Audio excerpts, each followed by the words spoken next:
I began my speech with the greatest name of Allah the Almighty, who is most kind and merciful. My respected judges, knowledgeable teachers, and dear audience, Assalamu alaikum. Today I got the chance to share some points on a title which is Education. Dear listeners, education is very important for everyone. It provides us knowledge.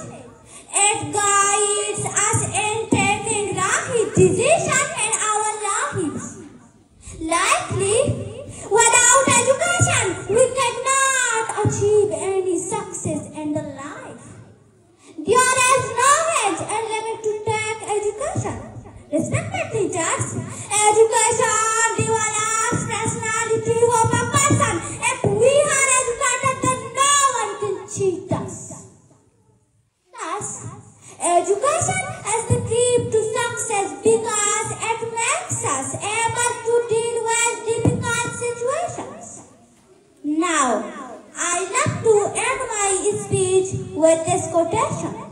Education is the most powerful weapon which we